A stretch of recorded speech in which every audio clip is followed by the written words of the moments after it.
Bonjour à tous et merci d'être avec nous, d'être fidèles à ZCL. Je salue ces téléspectateurs de France qui nous écrivent et qui nous saluent et Kevin au fond GFR. Oui, Kevin. Bien, alors on va commencer tout à l'heure avec Hélène Migirel et Jimmy Louis. Bonjour. Bonjour. Ils sont invités pour cette manifestation, la culture des soins. Ce sera vendredi 29, on en parlera tout à l'heure. Un peu plus tard, on sera toujours dans la santé, puisque Mounaï Doureville viendra avec nous. Nous sommes au mois de novembre, fin novembre. Vous vous souvenez, il y a 2 ans, le CHU avait cramé. Où en sommes-nous aujourd'hui? On fera le point avec Madame Mounaï Doureville, qui est du comité de défense et de soutien à ce CHU. Dominique Théophile, en direct au téléphone depuis Paris, puisque vous le savez, la question du duty-free, l'amendement a été présenté et accepté, on en parlera tout à l'heure. Si vous ne savez pas ce que c'est qu'un duty free, c'est que pour les gens voyager, en général, les gens se précipitent vers le duty free pour point ça, il va trouver, les sacs reviennent très pleins, n'est-ce pas Naïla? Julien, Jean-Luc Delivial sera avec nous tout à l'heure, comme d'habitude pour la chronique Eda Misso, et bien sûr on parlera de l'Égypte puisqu'il revient d'un voyage, j'ai envie de dire, initiatique en Égypte. Chacun fait son voyage initiatique dans le pays de son choix. Jean-Luc nous en parlera. Voilà un peu le sommaire de nos invités. En ce qui concerne l'actualité, Naïla. Effectivement, l'actualité, c'est il y a 20 ans. On se le rappelle, Camille Berchel, professeur de médecine, chef du service de pédiatrie du CHU de la Guadeloupe, était retrouvé brûlé sur la plage du Souffleur dans sa voiture. On en saura un petit peu plus par rapport à la commémoration qu'il y a eu ce week-end. C'est aussi la manifestation à Paris au soutien des peuples de la Martinique et de la Guadeloupe, donc l'association USCAR, Fraternité caribéenne, collectif Zéro Chlordécone. Tous se sont réunis sur les pavés de Paris pour manifester leur soutien au peuple guadeloupéen et martiniquais. Et bien sûr, c'était aussi la course des 5 km de la mutuelle MGPS avec autant de succès. 2 associations se sont vues dotées d'une somme pour faire preuve de leur soutien aux personnes en situation d'handicap. Et pour finir, en restant toujours dans l'handicap, la société CERAC a organisé ce week-end aussi une fresque. Premier festival handigraphe qui a eu effectivement un succès. Aussi graffeurs se sont donnés à cœur joie avec des personnes en situation de handicap de leur choix pour réaliser cette fresque de long de 20 mètres. Merci Naïla, 12h39. On va démarrer tout de suite avec la culture des soins. C'est Infirmières en mouvement maintenant. Bon, on ne les présente plus. Jimmy, bonjour, merci d'être là. Bonjour Danick, bonjour aux téléspectateurs. Oui. Alors quel va être un petit peu le contenu de cette manifestation, la culture des soins? Alors c'est pas la culture des soins, mais c'est la culture dans les soins. Dans les soins, d'accord. Voilà.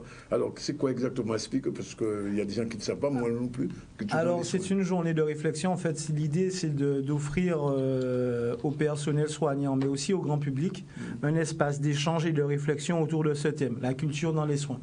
Force est de constater que la culture est présente dans l'ensemble des domaines, mais particulièrement aussi au niveau de la santé, puisqu'on ne peut pas prendre en soin un patient sans prendre en compte sa dimension culturelle. On parle souvent de prise en charge, de prise en soin globale, de prise en soin holistique. Et la dimension culturelle du patient, elle est vraiment indispensable pour pouvoir cerner les problématiques d'un patient, et même pour pouvoir, je veux dire, pour un médecin, par exemple, je prends un exemple très concret, s'il ne maîtrise pas la langue du patient, ou s'il ne maîtrise pas certains aspects de sa culture, voilà, il peut passer à côté d'un élément important pour le diagnostic, ou même pour tout simplement la qualité de la prise en charge de ce patient. Alors à l'occasion de cette manifestation de réflexion entre culture et soins, Hélène Migirel, vous serez là, vous êtes psychiatre, on ne vous présente plus, vous êtes connu internationalement, vous avez produit au moins près d'une dizaine de livres et d'ouvrages, et surtout de communication sur nos mœurs et l'habitude, sur le côté magico-religieux chez nous aussi. Alors, en ce qui concerne les soins, quel va être, j'ai envie de dire, les contours de votre intervention? Alors moi, je vais parler de la représentation de la maladie. Alors, je fais un petit rectificatif. Je ne suis pas psychiatre. Je suis docteur en sciences humaines, c'est-à-dire je suis psychologue, docteur en psychologie, docteur en anthropologie et psychanalyste. Donc, c'est bon de le rappeler. Je tiens à le souligner. Oui. Et Oui, c'est vrai que la représentation de la maladie n'est pas la même partout, sous toutes les latitudes. Alors, qu'est-ce que ça veut dire? Ça veut dire tout simplement qu'on a un système de soins qui vient d'ailleurs et qui prend en compte le physique et la psyché. En fait, dans la maladie, quand on parle de maladie en Europe, on parle de responsabilité de l'humain. Ça veut dire qu'il y a quelque chose qui ne fonctionne pas au niveau de ses organes. Ça veut dire que cette maladie, elle est interne. Ça veut dire qu'il y a une absence de prévention. Ça veut dire qu'il y a abus. Donc, cet humain qui est malade est entièrement responsable. Alors que, quand on parle de maladie ici, eh bien, la responsabilité, elle est complètement abolie. Vous voyez déjà que ce sont deux systèmes de pensée et il faut absolument les aborder. En fait, la représentation de la maladie, elle est basée sur deux critères principaux ici. Eh bien, la représentation, c'est une image partagée par tous. Vous avez le mal subi et le mal commis. Mais de quoi s'agit-il quand je parle de mal commis? J'explique. Le mal commis, ça veut dire qu'il y a eu un comportement tout à fait dysfonctionnel dans la vie de l'individu et il va en payer les conséquences par la malédiction divine ou alors par la malédiction de sa mère à genoux. La pire des malédictions qui soit, qui vont générer le mal-être, des maladies physiques et psychiques. Ensuite, ce mal commis, c'est le commerce avec les forces occultes. On demande au diabolique d'étayer sa vie sur un certain nombre de plaisirs et surtout sur la facilité. Exactement comme Faust. On est là dans le myste faustien des choses où Faust avait passé un pacte avec le diable. Donc, à un moment donné, ce pacte diabolique aura des conséquences. Il faudra payer le prix du contrat. Par exemple, de cette jarre d'or qu'on fouille, cet argent donné, cet argent gagé ou non gagé. Tout ça, ça va générer un certain nombre de pathologies. Mais on est là quand même dans le magico-religieux quand même. C'est autrui. Oui.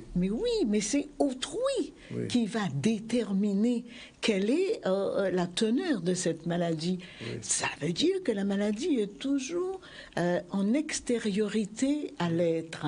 Elle est déterminée non seulement en rapport avec les environnements humains et non humains, avec l'invisible, avec le spirituel. C'est-à-dire que le monde médical et le monde spirituel aux Antilles participent juste d'un fin cloisonnement. Ce ne sont pas des choses qui sont tout à fait tranchées. Donc, il va là y avoir un certain nombre de dispositifs mis en place pour juguler ces maladies. La maladie, c'est pas forcément une maladie pour médecin. Première chose. Deuxième chose, je parle de mal subi. Quand vous dites pas maladie pour médecin, ça veut dire pour nous, ils vont mentimenter. Un gars de ça fait. Voilà. On est là dans le magico-religieux. Il faut effectivement éradiquer la maladie, même si on est suivi par son médecin référent généraliste. Mais il faut aussi aller consulter pour se rassurer. Nous avons cette représentation dans le mal subi. Oui. Je viens de parler du mal commis, c'est-à-dire le mauvais, l'agresseur, voilà. Mais le mal subi est encore pire parce que c'est une victime innocente qui va être touchée par les effets sorcellaires de ses ennemis. Le problème de la jalousie. Oui. Et ce mal subi, on voit toute espèce de trouble, dont le trouble de l'envoûtement. Oui.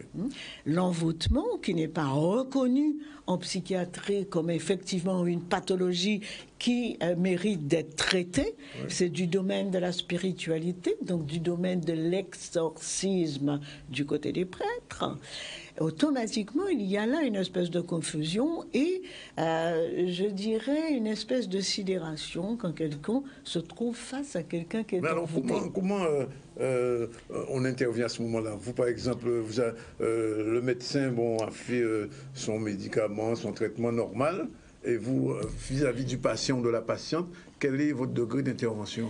Alors, d'abord, quand vous avez quelqu'un qui vous dit que j'entends des voix, Oui. mais je ne suis pas hallucinée.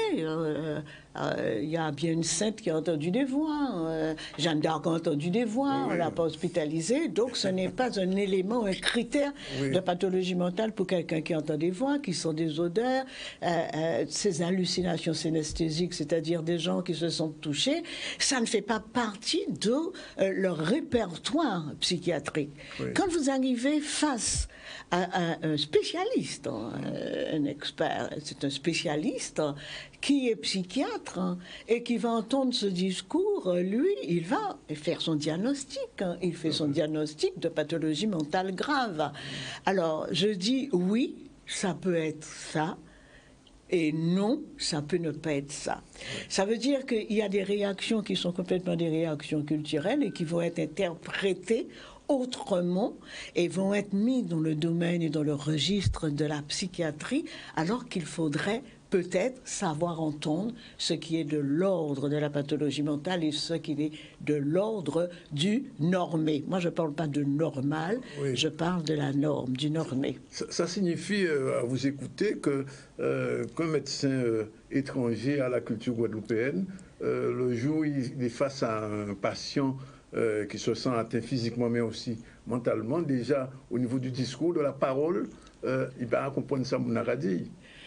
Non, je ne dirais pas ça. Je ne serais pas aussi tranchée sur ce plan-là. Je crois qu'il y a effectivement des leviers. Il faut se diriger vers ces leviers pour se rendre compte que la personne est dans un délire systématisé, Oui. c'est-à-dire hors réalité.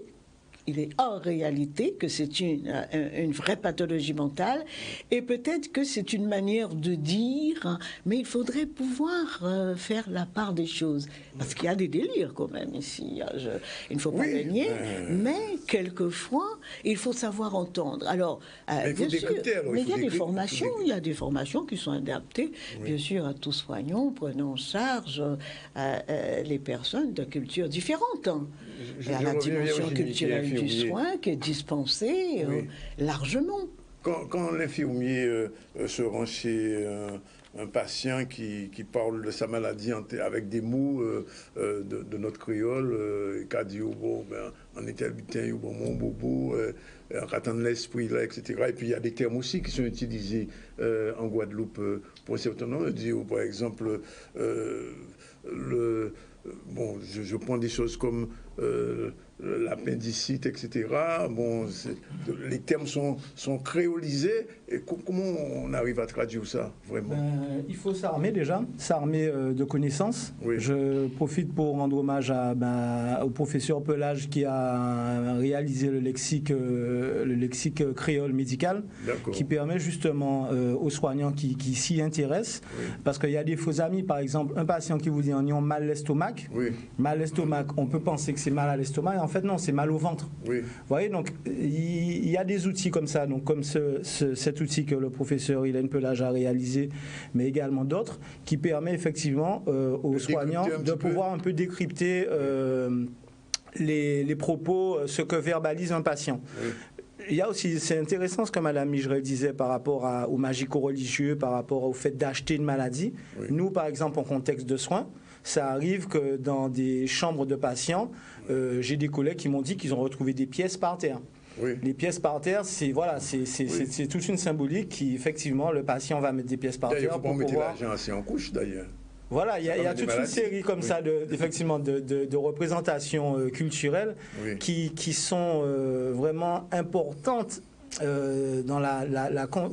qu'il faut prendre en considération pour pouvoir prendre en soin un patient. C'est valable pour nous en Guadeloupe. Je veux dire, moi demain, je vais travailler en Bretagne.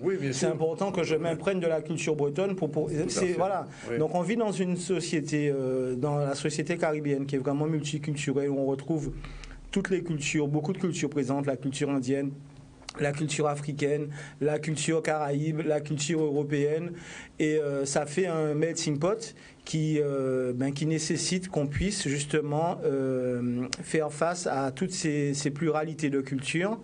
On a une société qui est empreinte de la mondialisation, où on va retrouver des patients de différentes origines. Et c'est vraiment important de ne pas passer à côté de cette dimension culturelle. Justement, comment ce métissage est abordé dans les IFSI? Parce que c'est vrai qu'on parle de personnes qui sortent de l'extérieur, qui viennent sans connaître cette culture, mais quelquefois, nous, à nos portes, nos jeunes qui entrent à l'école d'infirmière de la Guadeloupe ne connaissent pas cette culture. Alors, comment c'est abordé? Par exemple, quand on dit absolument. Ah oui, non, mais tout à fait. Mais Naïla, je te rejoins. C'est vrai qu'à l'IFSI, on a des anthropologues qui interviennent, mais je pense que dans la formation infirmière, mais j'irai même plus loin, ça m'est arrivé, moi et d'autres collègues infirmiers, de devoir jouer l'interprète entre un patient et un médecin. Un patient qui dit à un médecin, il fait moins qu'un bois. Donc, tu dois déjà traduire, mais après, non seulement tu dois traduire, mais tu dois rapporter toute la dimension magico-religieuse. Alors, on m'a jeté un sort, oui, mais est-ce que ça prend en compte... Voilà. Donc, c'est vraiment un domaine de réflexion où on doit continuer à apporter des pistes de réflexion. Et au niveau de... Oui, Madame Micheline? La réflexion est menée, la formation se fait à la demande. Pendant 10 ans, j'ai formé tout le CHU. Mais est-ce qu'elle est institutionnalisée, c'est ça? Oui, à la demande. Pendant 10 ans, j'ai formé tout le CHU, de l'aide-soignant au médecin, passant par le chirurgien. Et même les secrétaires avaient demandé à entendre vraiment, parce que comme vous êtes en interaction avec quelqu'un dont vous saisissez peu la force des mots, vous n'êtes pas capable de le satisfaire. Et dans le soin, on doit avoir cette part de satisfaction, et pour le soignant, et pour la personne qui reçoit le soin. Donc, encore aujourd'hui, j'interviens dans les cours. J'interviens dans les cours pour les aides puéricultrices et les puéricultrices, pour les infirmiers anesthésistes. Donc, c'est à la demande. Au CHBT, aux soins de l'équipe mobile palliative, il y a des formations où j'interviens sur la culture, dire comment souffrent les gens, comment s'exprime la douleur, quel est le lien qui va se créer entre la famille et la douleur. Est-ce que cette douleur n'est pas justement le justificatif de vivre en groupe? Enfin, non. Il faut qu'il y ait des demandes. Je pense que la notion de demande dont Mme Micheline parle, elle est vraiment essentielle, puisqu'en fait, on parle de plus en plus de compétences interculturelles au niveau des soignants. Et c'est vrai que même si à l'IFSI, on a des cours avec des anthropologues qui même si le nombre d'heures n'est peut-être pas assez important, qui parlent effectivement, qui donnent des arguments sur la dimension culturelle d'un patient, je pense qu'au même titre que l'infirmier a son rôle propre, son rôle autonome, je pense que dans son rôle autonome, en tant que soignant infirmier, mais je pense que pour les médecins, ça devrait être aussi le cas, on doit avoir, nous, cette volonté d'aller vers l'information, notamment l'information culturelle, par rapport au lieu dans lequel on exerce. Je pense que c'est fondamental. On est dans un paradoxe quelquefois, et je l'explique parce que quand on a reçu une formation scientifique, on vient d'ailleurs, on est conforté dans cette position de soignant qui doit à tout prix remplir un certain nombre de fonctions dont il est responsable. Et en même temps, face à cette culture qui s'épanouit face à lui, il y a une espèce de déni. Il ne reconnaît plus celui qu'il soigne parce qu'il a besoin de prendre de la distance, parce qu'il est monté en grade. Alors, je dis, il y a aussi ces deux choses. Ne pas être dans le déni, dans la dénégation, c'est reconnaître l'autre, c'est savoir qu'un chapelet, ça peut se garder sous un oreiller sans vouloir le jeter. C'est mettre à l'abri des ciseaux en expliquant que les ciseaux sont... C'est aussi un certain nombre de comportements des gens issus de cette culture et qui ne veulent pas se reconnaître tout à fait. Et je dis, on ne peut soigner valablement que quand on prend l'être dans sa dimension culturelle, parce que l'être est avant tout un être de culture. Tout à fait. Juste une question, je veux dire, un petit peu naïve. Aujourd'hui, je pose la question à la scientifique que vous êtes, entre guillemets, sur la question du sorcier aujourd'hui en Guadeloupe. Ça disparaît ou ça se maintient? Et ça se maintient. Et des fois, ça s'aggrave. Ça s'aggrave chaque période fois qu'il y électorale, a, surtout, voilà, chaque fois qu'il y a un problème économique. Oui. Chaque fois qu'il y a de l'angoisse, chaque fois qu'il y a de l'incompréhension, chaque fois qu'il y a cette contention de la violence, eh ben, les gens ils débordent chez le gars des affaires, ils vont demander une réassurance parce que, alors, d'un côté, vous avez des gens qui viennent demander au psy, de plus en plus à la soulagerie, puisque c'est une séance unique, chose que je ne verrai pas dans les consultations au long cours. Les gens que je ne vois pas dans les consultations au long cours viennent là à la soulagerie déposer leur angoisse, leur fardeau. Donc, il y a, je ne dis pas qu'il y a une recrudescence, mais il y a des pics. Permanence. Et ces pics, je les observe, hein, parce que les gens qui me connaissent ont confiance en moi. Je veux dire que ce problème de magie et sorcellerie, je connais. Donc il y a des pics dus à la socialité des personnes. 057, il a une dernière petite question. Juste savoir, l'infirmière ou la population qui sera présente à cette manifestation, est-ce qu'elle trouvera, l'infirmière en gros, je parle, une solution vraiment, une réaction quand vous parlez du langage, mais de la pratique, parce qu'ils se retrouvent des fois confrontés à des pratiques qui sont totalement opposées aux dits soins. Alors c'est intéressant ta question, puisque je pense qu'il n'y a pas de solution toute faite. Il y aura des pistes de solutions, des pistes de réflexion. Et à part, il y aura l'intervention de Mme Migerel en ouverture, qui va effectivement parler de la représentation de la maladie. Nous aurons Mme Roseau, qui va parler plus de la législation et de certaines expériences de terrain. Moi, je vais parler de la relation soignant-soigné par rapport aux différences culturelles. Et après, surtout, après ces interventions, nous aurons des cas cliniques. Des cas cliniques justement avec différents, un cas clinique par rapport aux magico-religieux, un cas clinique par rapport à la barrière de la langue, voilà, pour un peu illustrer toutes ces difficultés qu'on peut rencontrer à travers les différences culturelles.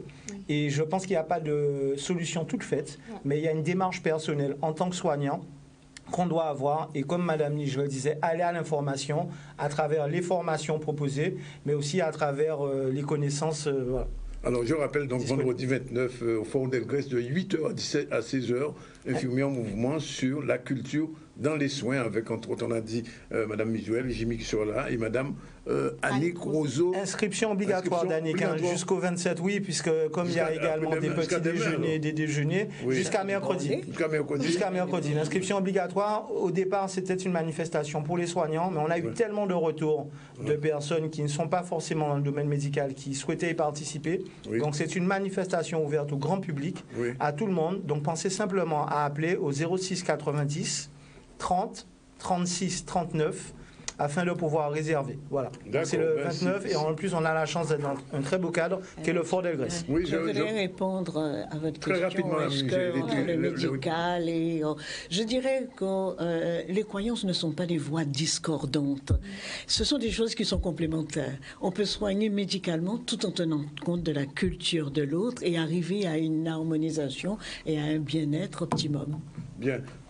Ça tombe bien, il y a un bouquin qui vient de sortir qui s'appelle Mythologie anti-Guyane, avec en couverture des moments de l'eau, des soukounians, des moufazés, des bêtes à main épaisse. C'est Laura Mann et Hector Poulet qui l'ont produit aux éditions Caribe Éditions. On aura l'occasion de les recevoir. Il est exactement 13h et je dis en passant que les infirmiers en mouvement seront fait un petit mouvement puisque je suis sorti 5 ans, je passé Baïf, je suis arrivé au Fort d'Elgrès. Je vais arriver à la pointe. On va monter la pointe, c'est ça.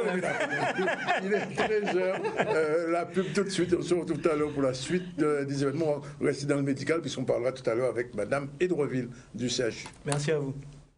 Le 7CN News revient avec CCN, cariprionews.com, le site caribéen le mieux informé et qui vous dit tout sur les affaires. Après 20 ans de bons et loyaux services, vous décidez de nous quitter, comme ça. Pourtant, vous avez bien reçu votre augmentation en début d'année, non? Attendez, excusez-moi une petite minute. Oui, ça y est, c'est fait. J'ai signé le changement de mutuelle d'entreprise, oui. Vous pouvez passer le récupérer, merci. Attendez, vous changez de mutuelle pour les salariés? On passe à la MMG, mutuelle Margaillard. Ravi d'avoir trouvé un terrain d'entente. Et à lundi. Oui, à lundi. Protéger mes salariés, c'est protéger mon entreprise.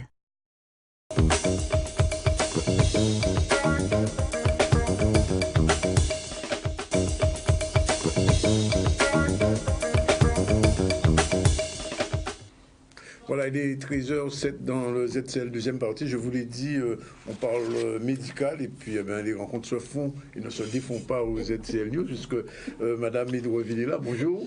Bien, bonjour. Elle est venue pour parler de cet incendie qu'il y a 2 ans. Et comme elle a rencontré des gens qu'elle souhaitait rencontrer depuis longtemps, et c'est un au ZCL qu'elle a pu rencontrer et qu'elle a opéré, on va jouer les prolongations dans un instant. Pour l'heure, on va parler d'une personnalité qui a disparu en Guadeloupe il y a une vingtaine d'années déjà, le professeur Berchel Naïla. Oui, comme je le disais en titre, au matin du 14 novembre 1999 est découvert le corps de M. Berchel, médecin au CHU, plus exactement chef de service pédiatrique du CHU de Pointe-à-Pitre. Il est retrouvé dans sa voiture brûlée et selon la presse du moment, on avait mis ce décès sur le suicide. Mais c'était été rejeté fermement par la famille et notamment par son frère. En 2005, le juge d'instruction conclut à un non-lieu et depuis, la famille mène un combat en attente d'une avancée de ce dossier.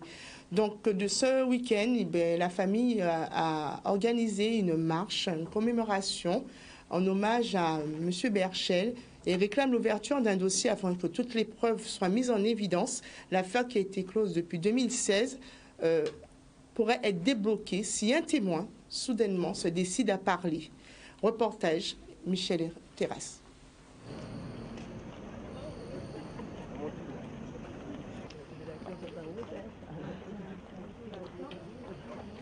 Et 20 ans après, même 20 ans après, et toujours plus que jamais, il faut que la justice fasse son travail.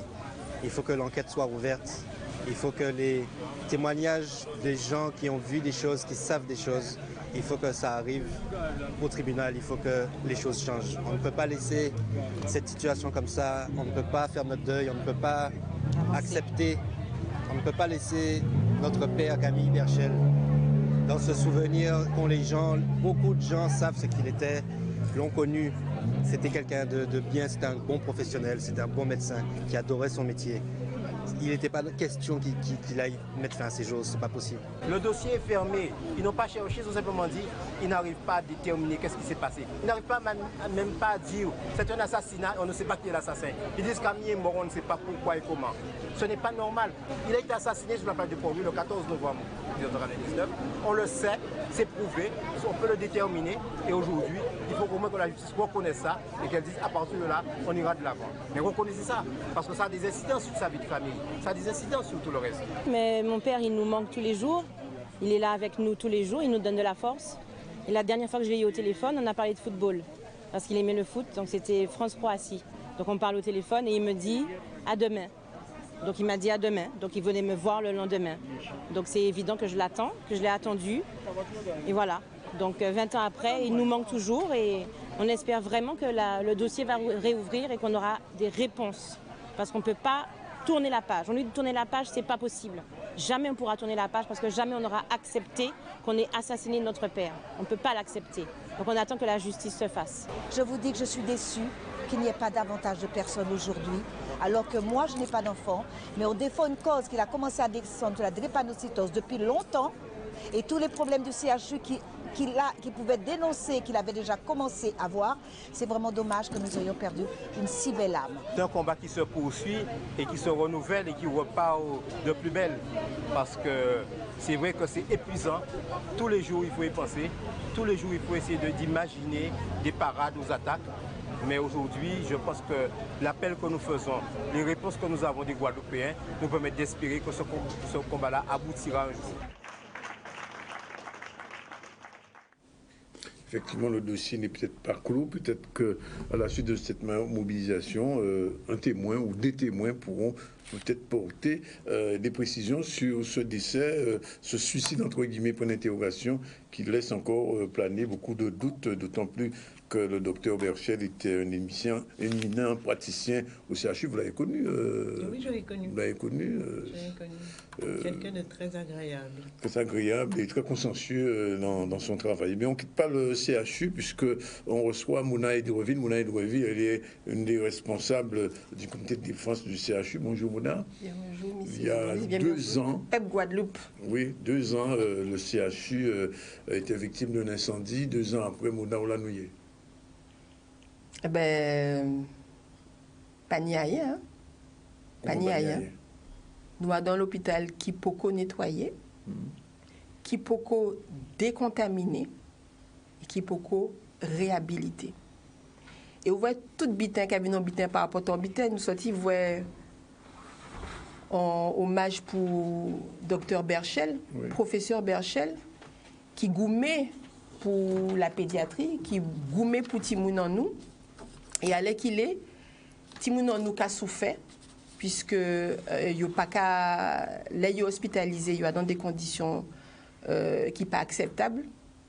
Il n'y a pas longtemps, il y avait Luxonor sur le plateau de Canal 10 qui pleurait. Quand il est venu visiter le CHU, il vit en France, je pense, et quand il est arrivé ici pour cette mission humanitaire, parce que maintenant on a soif de mission humanitaire pour nous-mêmes, il a dit que ce n'était pas possible que nos enfants soient hospitalisés dans de telles conditions, que c'était pire qu'un pays du tiers-monde qui ne comprend pas. Il en avait les larmes aux yeux. Donc nous sommes dans une situation, alors même que nous avons été pendant longtemps en avance, alors même que nous avons l'habitude de réagir quand ça ne va pas, nous reculons. Et on a l'impression qu'on recule pour tout en Guadeloupe. Et là, pour revenir au CHU, nous avons dit depuis le départ, depuis le jour de l'incendie, que ce que nous étions en train de subir n'était pas normal. Jusqu'à présent, l'affaire n'est pas réglée. On ne sait pas d'où est venu le feu. On ne sait pas si c'est volontaire ou non volontaire, s'il y a une... Mais il y a une enquête quand même. Mais il n'y a aucun compte-rendu sur ce qui s'est passé. On ne sait pas combien de personnes étaient présentes ce jour-là, le jour de l'incendie, combien de personnes ont été intoxiquées par les fumées toxiques. On ne sait pas ce qui a brûlé exactement. C'était à l'étage technique. Il y avait pas mal de produits chimiques très, très dangereux pour la santé. Nous avons inhalé ces fumées toxiques, puisque aucun système de désenfumage n'a fonctionné. Nous étions tous présents, l'équipe du jour et l'équipe de l'après-midi. Heureusement, nous avions été traités comme des... On nous a dit qu'on a été des héros, et on a été des héros. On a sauvé les Guadeloupéens ce jour-là parce que nous étions tout seuls à la manœuvre. Tout seuls. Pas de pompiers avec nous. Les pompiers étaient 72 sur le feu, tellement le feu était violent. Pas de gendarmes pour venir nous sortir de là. Pas de police pour venir nous sortir de là. Le bouche à oreille qui a fonctionné. Pas d'alarme. Et c'est le bouche, l'oreille, des oreilles à bouche, de bouche à oreille qui fait que nous tirer tout le monde là et on s'est retrouvé expulsés de l'hôpital. À 23h, l'hôpital était vide. Traumatisme. Et je suis contente de pouvoir avoir à côté Madame Mijerel parce que je rêvais de la rencontrer parce qu'il faut qu'elle nous explique. Il faudra qu'elle nous explique ce traumatisme, cet énième traumatisme de notre société et comment répondre à cette énième société. C'est du jamais vu. Alors, dans un hôpital de France, du jamais vu. Effectivement, parce que j'imagine que cet incendie a créé un trauma chez les infirmiers. Je ne parle même pas des patients, je parle déjà du personnel soignant. Est-ce que 2 ans après, bon, on en a encore les conséquences, j'imagine? Mais bien sûr, quand le stress post-traumatique n'a pas été traité, il peut durer quelquefois à vie. À vie? À vie, quand il n'a pas été traité. Le stress post-traumatique qui se mue en psychotrauma et ça va impacter la vie entière et le quotidien des individus. On ne cesse de l'expliquer. C'est vrai que quand son lieu de travail brûle, c'est sa maison qui brûle. Quand on est en train de sauver des vies et qu'on ne peut pas soi-même récupérer sa vie, on est dans un enfer. Il faut que les gens le comprennent.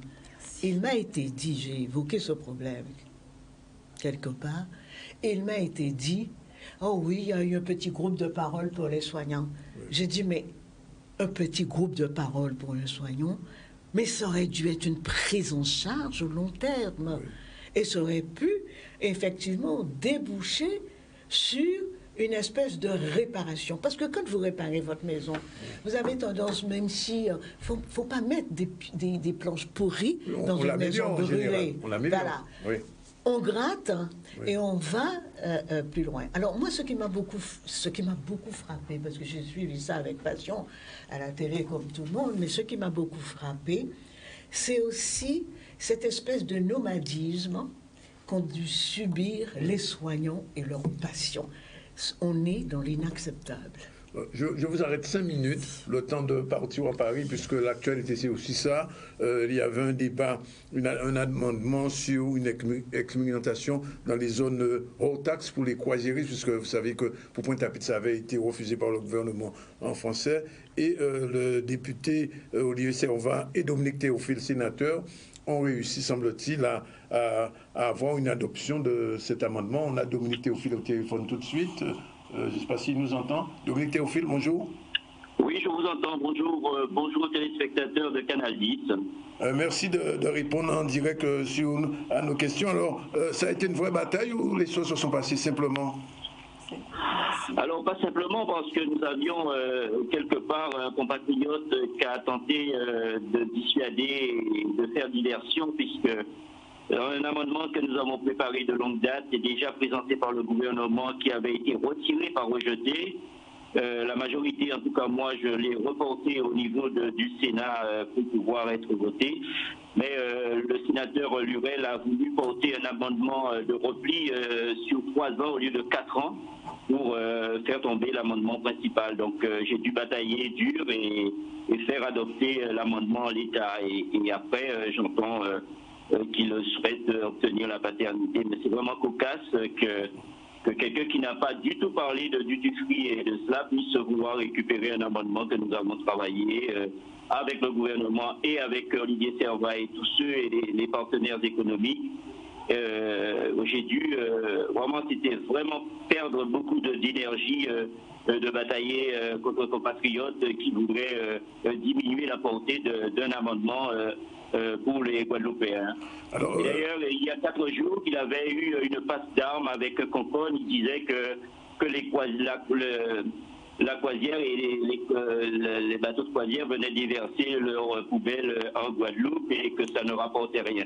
Alors moi je dis que quand on a une moyenne de 400 000 croisiéristes et qu'on on demande une zone de détaxe pour que Pointe-à-Pitre puisse revivre, Basse-Terre puisse revivre avec les petits commerces qui attendent que ça, puisque la concurrence est rude au niveau de la Caraïbe où toutes les îles sont en détaxe.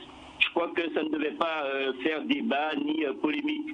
Mais vraiment, autant où je suis ravi, content, joyeux de faire adopter cet amendement contre l'avis du rapporteur, autant où j'ai un peu d'amertume, voir qu'il a joué un peu de petit bras politique. Il a même déclaré au Sénat que nous avions une conférence à Pointe-à-Pitre. Qu'est-ce qu'au niveau national, l'organisation d'une conférence qui interdit ça? Dominique Théophile, alors ça tombe bien puisque ce soir il y a une grande réunion avec un nombre important d'intervenants sur cette question à Rimini-Souta à 18h.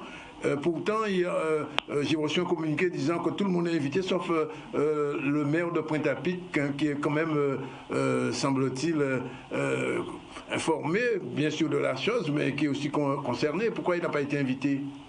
Mais de quel maire on parle? Est-ce qu'on parle de Madame le maire ou de l'ex-maire? Il y a une confusion dans tout cela. Hein. Oui, bon, bref. Tout le monde est invité. C'est une réunion publique et d'ailleurs qui a été... Non, mais je parle d'invitation officielle, Dominique Théophile. Non, tout le monde a été invité sur cela. Alors par contre, si les uns et les autres demandent à être sous la table d'honneur, non. Il y a une organisation. D'accord. C'est la majorité qui prend des coups tous les jours et tout ce que la majorité présente, ce n'est pas bon. Et pour une fois que c'est présenté, c'est positif pour le monde, laissez le souhait quand même à cette majorité de présenter une mesure qui arrange les Guadeloupéens. Je crois qu'on veut faire de la récupération, mais les faits sont têtus. Oui. Et donc, il faut qu'on soit objectif dans nos arguments. Bon, voilà, je ne veux pas faire de polémique là-dessus. J'ai dit une réalité, un fait factuel, et donc voilà, pour moi c'est terminé, on passe à autre chose. Une polémique, ça se l'autre de toute manière. Vous me connaissez, monsieur Dianic, vous me connaissez. Oui. Je suis là pour faire, mais pas pour... je suis dans le faire, et je resterai. Bien. Alors, en toute façon, ce soir, vous ne serez pas là, mais il y aura donc cette grande manifestation. Heureusement heureusement que je n'avais pas pris l'avion pour participer au débat, parce que sinon l'amendement ne serait pas passé. S'il fallait attendre sur certains compatriotes, on n'aurait pas vu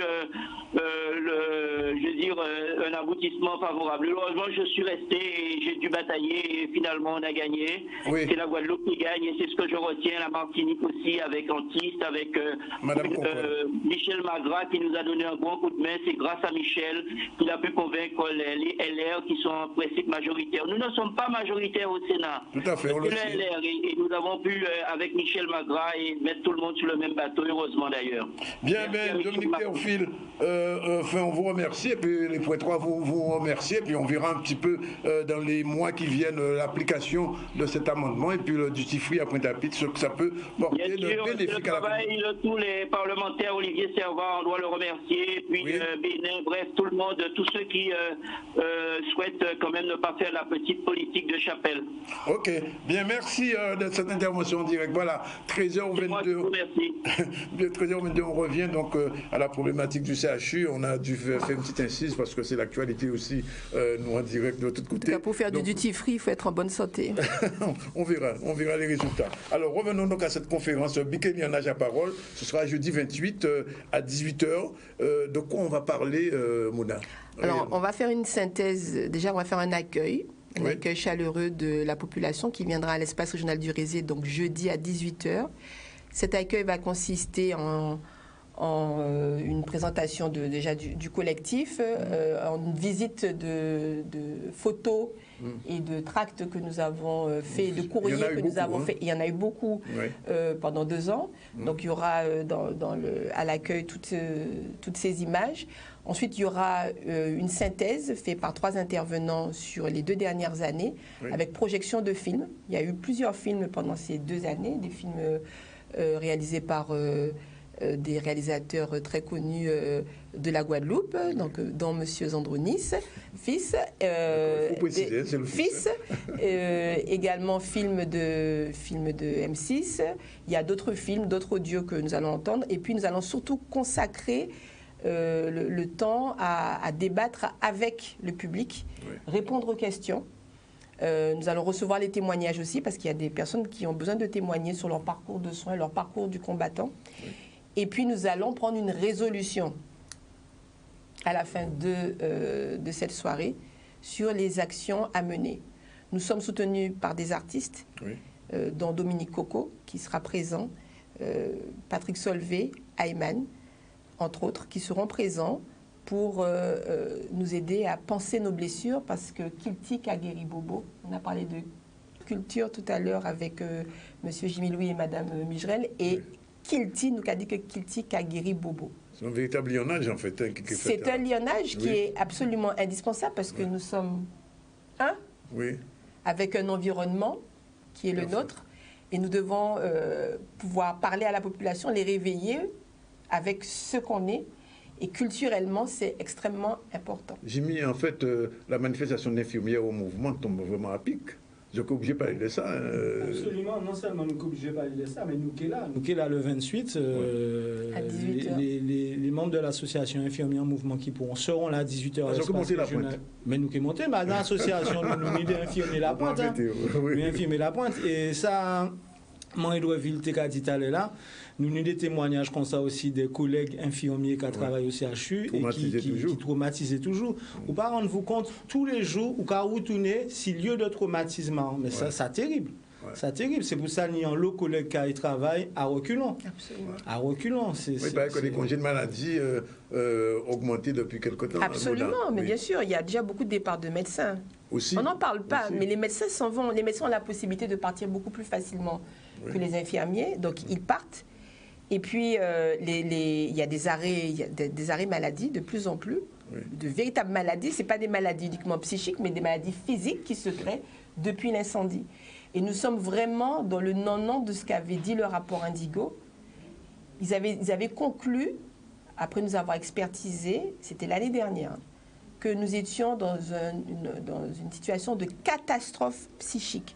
Les soignants, de dévitalisation du soin, et de rupture de confiance avec la direction. Ça fait beaucoup. Ça fait beaucoup, mais c'est exact. Ce qu'ils avaient annoncé c'est ce qui arrive maintenant. Madame Michel, nous sommes dans le travail empêché. Oui. J'ai aimé, quand vous avez parlé du mal commis, du mal subi, mais et le bien empêché. Il faut rajouter le bien empêché. On veut travailler. On veut travailler, on aime notre métier, nous sommes compétents. Nous n'avons pas les moyens. Empêché. Là, je suis venue, vous voyez, je suis arrivée là, tout à l'heure, avec un stress, parce que... Ça s'appelle de l'émotion. Non, mais c'est de plus que de l'émotion, enfin, vraiment un stress, mais qu'il faut que j'évacue. Je ne peux même plus prendre l'attention de mes patients. Wow. Je n'ai plus de matériel pour prendre l'attention de mes patients. Je suis cardiologue. Ouais. Je ne peux pas prendre l'attention. Alors, comment je fais ? Et la direction est au courant. Et les tutelles sont au courant de nos difficultés de travail. Et tous les jours, c'est vrai, on vient la peur au ventre parce qu'on se dit, mais comment on va faire? Oui, nous pouvons garder un didant sans manier, oui. C'est vrai. Mais après avoir gardé un didant sans manier, il faut nous toucher. Si nous ne pouvons pas toucher ces malades-là, si nous ne pouvons pas bailler remède, qui j'en nous qu'a fait pour soigner Guadeloupéens? C'est ça qui est arrivé et il faut s'arrêter. Parce que ça arrive depuis l'enfant jusqu'à la personne âgée, oui. en passant par le bébé in utero, le bébé dans le ventre de la maman. Je m'arrêterai là, on vous donnera des détails le jeudi 28 novembre à 18h à l'espace régional du Rézé. Et Mouna, vous serez une nouvelle fois, bien sûr, bienvenue dans notre émission pour en parler dans, disons, un mois à peu près, faire un petit peu. Voilà, 13h28, merci à Jimmy, merci à Hélène Michel d'être restée pour ce lionnage entre infirmiers en mouvement et donc le collectif de défense. Elle a fait un diagnostic en quelques secondes, les mots qu'elle employait étaient très justes. Donc elle sera là, je suis sûre qu'elle sera là. Elle ne peut pas ne pas être là, elle a travaillé au CHU aussi. Voilà, la deuxième page de pub et on revient tout à l'heure pour la suite et la fin de ce ZC là tout à l'heure. Le ZCN News revient avec CCN, cariprionews.com, le site caribéen le mieux informé et qui vous dit tout sur les affaires. Après 20 ans de bons et loyaux services, vous décidez de nous quitter, comme ça. Pourtant, vous avez bien reçu votre augmentation en début d'année, non? Attendez, excusez-moi une petite minute. Oui, ça y est, c'est fait. J'ai signé le changement de mutuelle d'entreprise, oui. Vous pouvez passer le récupérer, merci. Attendez, vous changez de mutuelle pour les salariés? On passe à la MMG, mutuelle Margaillard. Ravi d'avoir trouvé un terrain d'entente. Et à lundi. Oui, à lundi. Protéger mes salariés, c'est protéger mon entreprise.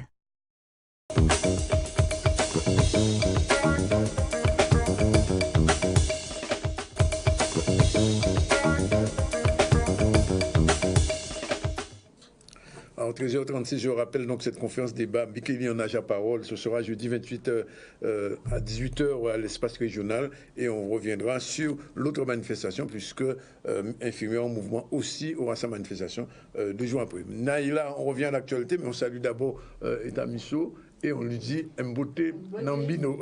Mbote. Voilà, on le retrouve tout à l'heure, on va parler de l'Égypte. Et là, on revient à l'actualité. L'actualité, c'est cette manifestation à Paris. Tout à fait. Donc, sur les pavés de Paris, des centaines de manifestants ont défilé à la place de la République jusqu'à la place de Nation pour exprimer leur soutien au peuple guadeloupéen et martiniquais. La diaspora n'a pas été insensible justement aux problématiques que vivent en ce moment nos deux pays sur des sujets tels que les sargasses, la contamination au chlordécone et la crise sanitaire du CHU de Pointe-à-Pitre, pour ne citer que cela. L'association USCA, Fraternité caribéenne, le collectif Zéro Chlordécone, Zéro Poisson, ainsi que l'association Cromvo ont organisé cette marche pour me montrer leur soutien et aussi faire part de leur mécontentement.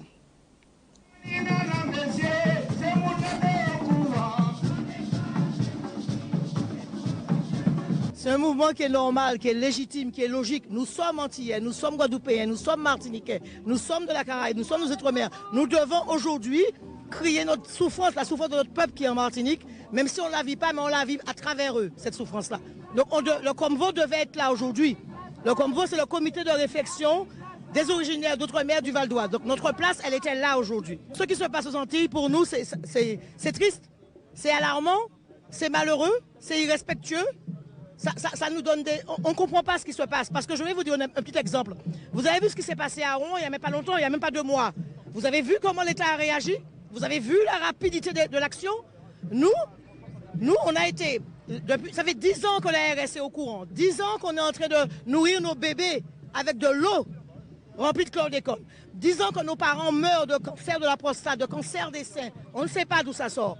Aujourd'hui, on est révoltés. On dit non, ça suffit. Il faut que l'État et les béquets prennent leurs responsabilités. C'est eux les responsables, c'est pas nous. Nous sommes victimes. C'est un appel du cœur parce que quand tout le monde est sensibilisé par le problème à chlordécone et tout le problème nous avons rencontré, mais on voulait vraiment marquer leur coup à Paris parce que c'est là les décisions qu'on prend déjà. Et puis aussi, nous avons une forte diaspora, une forte communauté ici. Donc, nous avons l'habitude de dire qu'il y a ni carnaval tropical, ni événement festif. C'est vrai. Et pourquoi nous ne pouvons pas miser nous? Mais les gens qui sont sérieux, fait nous là aussi. Et là, il y a de plus en plus sérieux. En cas de nous, c'est de plus en plus grave. Il y a tuer nous à tiffer. Et il faut vraiment que ça cesse. Donc, il faut que les peuples de Guadeloupe, Martinique se mobilisent sur place. Mais il faut que la diaspora qui est ici, qui se revendique antillais, parce que ça fait bien de dire, moi c'est des Antilles, il y a des îles, ah mais c'est comment chez toi, c'est beau, etc. Eh bien non, là déjà il n'y a plus de paradis, sargasses, chlordécone, hôpital, oh, ça s'accumule, d'accord? Donc on est en train de nous tuer, plus fort taux de cancer de prostate du monde.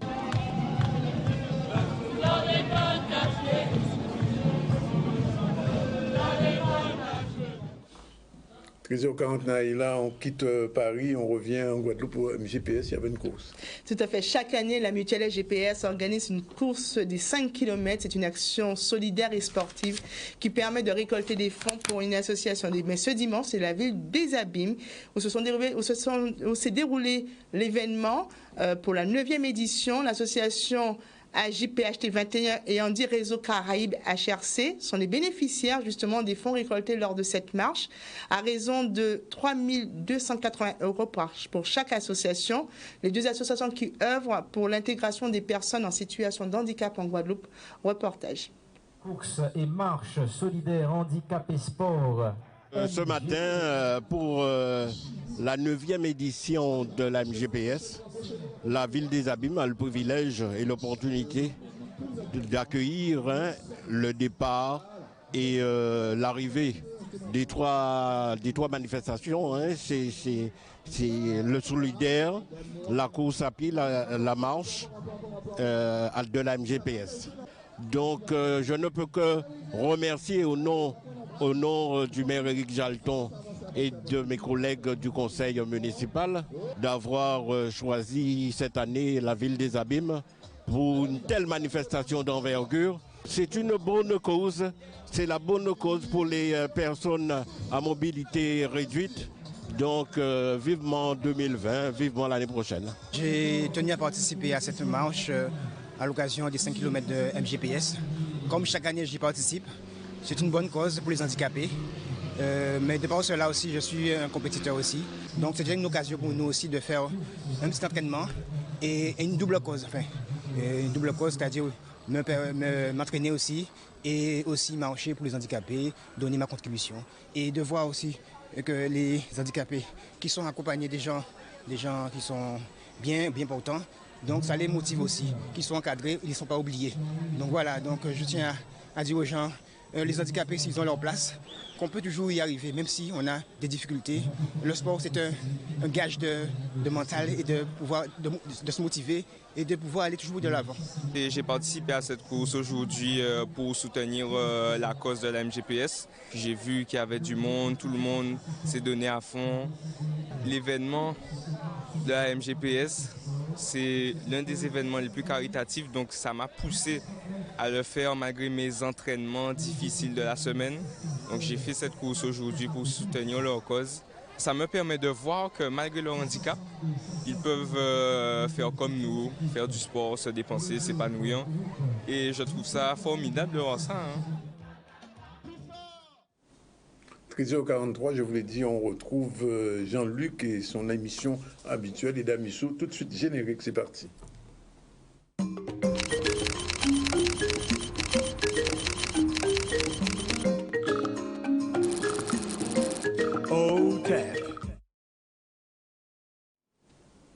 Ouvrez les yeux, et Damissou.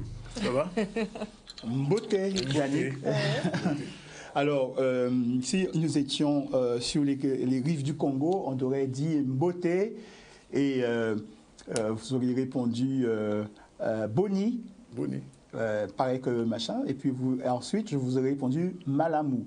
Ce qui veut dire, comme chez nous, quand on fait, et puis au cas répondre moins ou bien, et au cas demander moins EO. Donc Boni, qui j'en ai. Voilà. C'est noté. Ok. Et Malamou, ça veut dire bien en pleine forme. Voilà. Alors, Jean-Luc, vous étiez en Égypte récemment. Oui, c'est vrai. J'ai accompagné un groupe d'étudiants. Nous avons profité pour visiter l'Égypte, la terre de nos ancêtres. Qu'on soit d'accord ou pas, quand on est sur place et quand on sait comment lire les hiéroglyphes égyptiens, on s'en aperçoit, en fait. Alors, l'Égypte est de plus en plus connue pour son tourisme lié aux pyramides, au Nil, etc., etc. Mais est-ce que c'est la vision que vous avez eue quand vous êtes allé là-bas? Oui, c'est-à-dire qu'on a vu que l'Égypte est quand même un phare qui attire des touristes du monde entier. Hein. Je vais revenir en détail tout à l'heure sur cette incidence. Mais il y a une deuxième lecture en fait, c'est-à-dire qu'il y a le discours qui est tenu, le discours officiel sur l'Égypte, les pharaons et tout, et puis il y a une autre lecture qu'on peut aborder qui nous révèle en réalité la connexion que nous avons avec ce territoire et qui nous démontre que ce sont nos ancêtres qui ont produit tout ça. Donc en réalité, on le dit parce qu'il y a de plus en plus de Guadeloupéens qui vont faire, entre guillemets, le voyage, il faut avoir cette vision de la vraie Égypte avant d'y aller. Pour ne pas tomber dans le piège.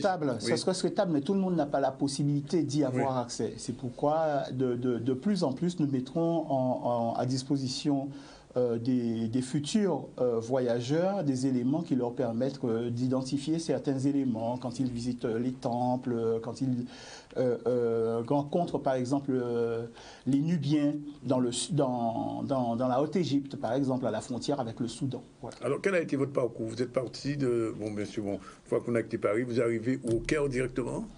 Non, alors il y a plusieurs. Il y a plusieurs circuits. Il y a ceux qui arrivent au Caire, il y a ceux qui arrivent à Luxor. C'est les deux principaux axes. Alors ceux qui arrivent à Luxor remontent en bateau jusqu'à Assouan. Sur le Nil quand même. Oui, jusqu'à Assouan. Oui. Et ensuite, ils prennent l'avion pour aller au Caire. Ou alors, parfois aussi, ils peuvent revenir. Ça dépend des rotations des bateaux. Ils peuvent revenir sur Luxor et aller au Caire. Pour ceux qui choisissent d'aller au Caire. Voilà. Petite parenthèse, je vous dis ça. Vous savez que dans la région de l'eau bouillante, il y a des gens qui s'appellent Assouan. Ça ne m'étonnerait pas. En fait, vous savez... Nous devons répertorier l'intégralité de nos patronymes et pouvoir leur attribuer leur origine. Et ce serait très intéressant parce que ça permettrait à tout un chacun d'identifier déjà la signification de son nom de famille et de savoir à quel corps de métier ou à quelle lignée l'associer. Oui. Il y a énormément de lignées royales en Guadeloupe, ça c'est vrai. Vous arrivez donc en Égypte, les premières impressions, de l'émotion, de la surprise, de la joie, comment vous avez vécu ça? C'est toujours un plaisir d'être sur ce territoire. Ça bouge beaucoup. Il faut savoir qu'en fait, il y a 40 millions de personnes qui vivent du tourisme 40 millions 40 millions de personnes qui vivent du tourisme en Égypte. C'est une vraie industrie là-bas. Voilà. Bon, par contre, on va le voir certainement sur les images déjà. On va commencer à les commenter. Alors, si on peut voir la première image. Alors, voilà comment nos ancêtres représentaient, figuraient le Nil. Vous voyez qu'ici, vous avez le fleuve qu'on associe à une divinité appelée Hapi. Alors, vous voyez que c'est un homme qui a des seins. Oui. Ça montre qu'il y a une dimension, comment vous dire, le sein, c'est toujours lié à l'alimentation, à la maternité, mais aussi à la notion de prospérité aussi. Et donc, c'est pas un hasard s'il est figuré comme cela. Vous allez voir que cette divinité figure deux vases à libation, donc, qui sont censés contenir de l'eau. Et ceci figure en réalité les deux sources principales du Nil, qui sont le Nil blanc et le Nil bleu. Alors, le Nil, c'est 6650 km de long. Oui. C'est avec l'Amazone les deux plus grands fleuves du monde. Oui. À certains endroits, la largeur du fleuve dépasse les 2 km. Ouais. Les deux rives, d'accord? Les deux rives. Ensuite, il faut savoir que le débit est environ 2800 mètres secondes. 2800 mètres secondes. Ensuite, vous avez par exemple, voilà, une figuration. Alors, le bassin du Nil, c'est 3 400 000 mètres carrés. Voilà. Donc, c'est vraiment quelque chose de gigantesque. Oui. Ici, vous voyez par exemple que toute l'activité, alors on va rester un peu sur cette image, toute l'activité du tourisme repose justement sur ce Nil. L'activité commerciale, c'est vraiment une autoroute. Oui. Ici, dans le lointain, vous avez le temple de Luxor.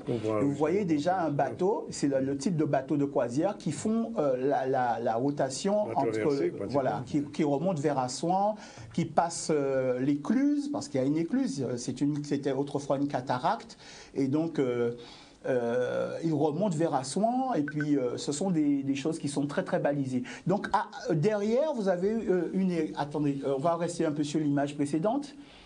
Derrière, vous avez une église copte et encore, il faut savoir qu'à l'intérieur du temple de Luxor, il y a une mosquée. Donc ça veut dire qu'il y a quand même ces deux grandes religions du livre qui cohabitent. Hein, voilà. On passe à l'image suivante. C'est là où je vous disais que, avec l'image suivante, voilà, vous voyez que tous les bateaux sont attachés. C'est un protocole qui est bien établi. Oui. Et les bateaux communiquent entre eux par le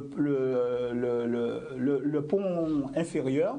Et donc, ceci permet à tous les touristes... On peut passer d'un bateau à l'autre. Voilà, ils sont amarrés les uns aux autres et permettent comme ça aux touristes d'accéder à leur chambre. Voilà. Et il y a 40 personnes qui vivent du tourisme. 40 millions. 40 millions de personnes. Oui. Mais c'est évidemment, les ressources ne profitent pas à tout le monde de la même manière. Comme toujours. Voilà. Donc, il y en a vraiment qui sont dans des difficultés. Par exemple, on va dire qu'il y a en ce moment, après tous les événements politiques, il y a une inflation galopante.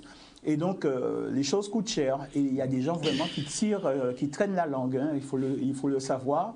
Mais malgré tout, c'est un pays qui est très, très dynamique. On passe à l'image suivante. Et je vais vous montrer que la navigation sur le Nil a toujours été une autoroute. Voilà, ici, vous voyez que ce sont des images que vous pouvez observer au musée nubien qui se trouve à Assouan, et vous voyez une maquette qui figure un peu l'utilisation du Nil. On va voir un peu d'ailleurs le type d'embarcation. Hein. Vous voyez quand les gens disent que les Africains ne maîtrisaient pas la navigation, bien voilà un peu le type de bateau. On peut les passer en revue les uns après les autres. Il faut savoir que dès le 3e millénaire avant l'ère chrétienne, les Égyptiens connaissent déjà les États-Unis, puisqu'ils vont dans une région qui s'appelle Poverty Point. Poverty Point, c'est en Louisiane, et ils font commerce de l'oxyde de cuivre qu'ils font fondre en lingots et qu'ils ramènent en Égypte pour leurs travaux. Hein. Ceci a été authentifié par les... C'est pas la porte d'à côté quand même. C'est pas la porte d'à côté. Mais oui, voilà, c'est-à-dire que la découverte du Nouveau Monde, on peut relativiser. Hein. Oui, découverte entre guillemets. Voilà. Alors, vous voyez un peu, ceci figure déjà ce que deviendront les galères romaines, vous voyez. Donc, c'est un type d'embarcation égyptien. Donc, on voit qu'il y a un passage culturel, il y a une transmission de technologie qui s'est opérée. Image suivante. Image suivante. Voilà encore un autre type de bateau. On peut passer encore à la suivante. Voilà. Voilà. Alors, l'Égypte, c'est un peu comme chez nous. Ici, vous avez une plantation de bananes, mais il y a aussi des plantations de canne, des plantations de maïs. Vous avez des plantes qu'on retrouve sur le bas à côté de la route, comme ce qu'on appelle les agadis, par exemple. On a les eucalyptus. Il y a plein les tamarins, tout ça. Ça pousse. Ça pousse. Et évidemment, le commerce se fait par la circulation se fait aussi beaucoup par si je comprends bien, Jean-Luc, le Nil, c'est la principale voie de communication. C'est la principale. Ça n'a pas changé depuis des millénaires. Ça n'a pas changé depuis des millénaires. Et ce qui est extraordinaire, c'est que là, nous sommes dans la vallée, c'est-à-dire que l'eau a fouillé la montagne. Et ce qui est extraordinaire, c'est que quand vous arrivez par exemple en Haute-Égypte, vous êtes frappé de voir que le désert est en altitude, en fait. On continue. Voilà. Et donc, pour protéger ce fabuleux trésor, eh bien, ce qu'on ne sait pas, c'est qu'il y a eu énormément de forteresses de construites et des murs qui n'ont rien à envier à la Grande Muraille de Chine.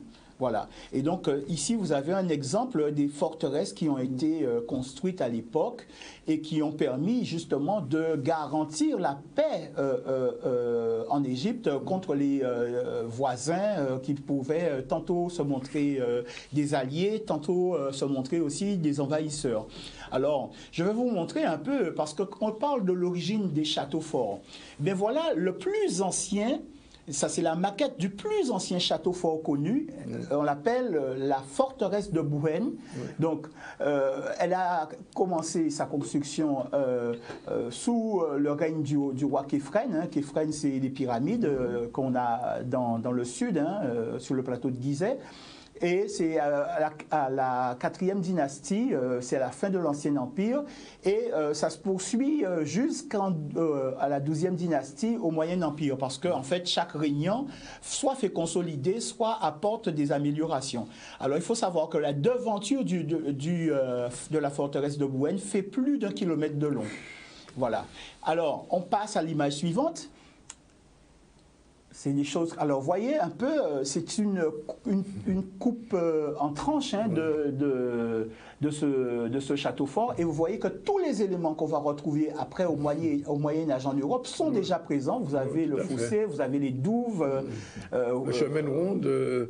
Voilà. Oui, la contrescarpe, oui. Voilà. Et donc, quand Jean-Claude Mboli parle de l'influence de l'Afrique très tôt en Égypte, bien avant même l'arrivée des Maures, eh bien, ce n'est pas une vue de l'esprit.